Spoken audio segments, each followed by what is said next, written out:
King Charles's speech interrupted by protester as senator launches attack. King Charles had to sit while the protester shouted, "You are not my king and give us our land back." Moments after King Charles delivered his speech at Parliament House, a protester launched a verbal attack on the monarch, shouting, "You are not my king and this is not your land." Indigenous Australian Senator Lidia Thorpe, who is known for stunts, moved into the aisle to make the outburst, walking as close as she could to the stage, where the King and Queen Camilla sat alongside Australia's Prime Minister Anthony Albanese and other officials. She yelled, "You committed genocide against our people. Give us our land back. Give us what you stole from us, our bones, our skulls, our babies, our people.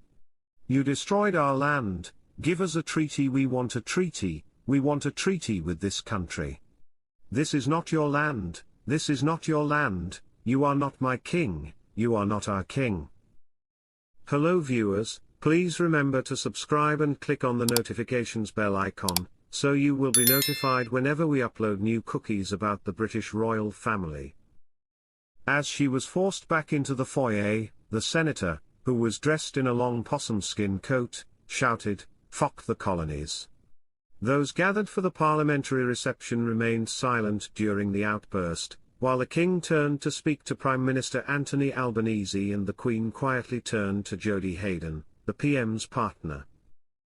Miss Thorpe had been one of the invited guests gathered inside the Great Hall ahead of their Majesty's arrival when her opposition to their visit was first made clear. She turned her back as a large video screen showed the king standing to attention outside during the official welcome while a band played the national anthem. The king and queen only touched down in the capital city this morning and will be returning to Sydney this evening, but he is understood to be unruffled by the lone protester and will not let it overshadow what has otherwise been a wonderful day. Miss Thorpe's protest came just seconds after the king concluded his speech, which covered his time as a school student in Australia, the COVID pandemic, and Australia's vulnerability to climate change. In his speech, King Charles spoke affectionately about his relationship with Australia, a country he first visited as a teenager, saying he arrived as an adolescent and left more chiseled after his experience studying in the outback. Charles said, "In my many visits to Australia, I have witnessed the courage and hope that have guided the nation's long and sometimes difficult journey towards reconciliation. Throughout my life, Australia's First Nations peoples have done me the great honour of sharing, so generously, their stories and cultures. I can only say how much my own experience has been shaped and strengthened by such traditional wisdom." Australia's Prime Minister, Anthony Albanese, has a long-held aim of holding a referendum on breaking ties with the British monarchy, and his country becoming a republic. But the plans were put on hold after Australians overwhelmingly rejected a plan to give greater political rights to Indigenous people in a referendum held last year. King Charles has an adorable nickname from Queen Camilla's grandchildren who think he's wonderful. Queen Camilla's son, Tom Parker Bowles, has surprisingly mentioned the endearing moniker his offspring use for their grandfather, King Charles, while offering a rare peek into his own bond with the sovereign. Parker Bowles, 49, recently appeared on Love Your Weekend with Alan Titchmarsh, where he affectionately disclosed the unique nickname his kids, Lola, who is 17, and Freddie, aged 14, have for the king.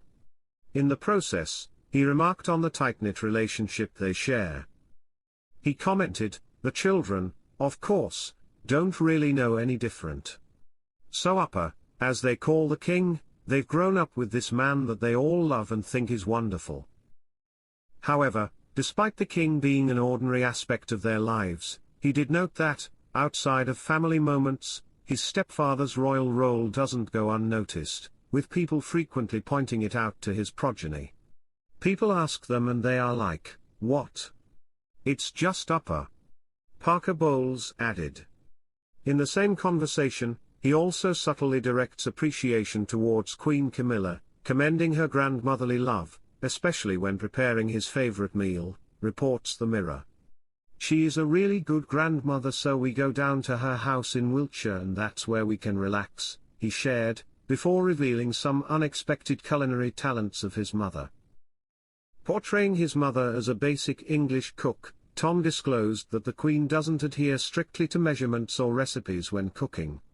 He also mentioned she wasn't much into baking, but did have one standout dish, her roast chicken, which has become a beloved family staple. In the previous month, Tom also opened up about how his mother was coping with her husband's cancer fight, telling the Daily Express, "The doctor says the treatment is going well. She's tough, my mother." The King was diagnosed with an undisclosed type of cancer back in February, and briefly withdrew from royal duties to receive treatment and regain his health. Although Charles is still receiving treatment, his condition thankfully improved enough to resume some public engagements over the past few months, with Queen Camilla steadfastly by his side for many of them. Particularly, some significant appearances included Charles' visit to Southport following a stabbing attack which took the lives of 3 young children, and at the anniversary event to mark the 80th anniversary of the D-Day landings. The couple are currently gearing up to embark on a brief tour of Australia and Samoa from October 18th to October 26th. King Charles' unconventional hobby he shares with Kate Middleton. King Charles is renowned for his love of the outdoors. From championing sustainability to painting picturesque landscapes and crafting award-winning gardens, the monarch has a long-standing fascination with nature. Charles's private residence, Highgrove House, is home to a kaleidoscopic wildflower meadow teeming with 120 different plant species and 30 beehives. The bees produce a royal garden honey that can be purchased from the Highgrove Gardens website. The monarch also has treasured beehives at Clarence House and Buckingham Palace.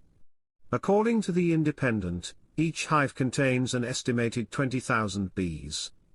The royal mother of 3 brought a jar of honey from the hives for school children to sample during a visit to the Natural History Museum's Biodiversity Hub in June 2021. In honor of World Bee Day last year, Kate surprised fans with a rare snapshot of herself rocking a full beekeeping suit and Wellington boots. The picture showed a beaming Kate carefully tending to a hive frame teeming with bees. At the time, she wrote, "We are buzzing about #World Bee Day. Bees are a vital part of our ecosystem, and today is a great opportunity to raise awareness of the essential role bees and other pollinators play in keeping people and the planet healthy." Queen Camilla is also a keen apiarist. Her Majesty produces her own honey at her Wiltshire home, Raymill House, which is then sold at Fortnum and Mason to raise money for charity. Thanks for watching. Please don't forget to like this video and drop comments, and most importantly don't forget to subscribe and hit the notification bell so you don't miss anything.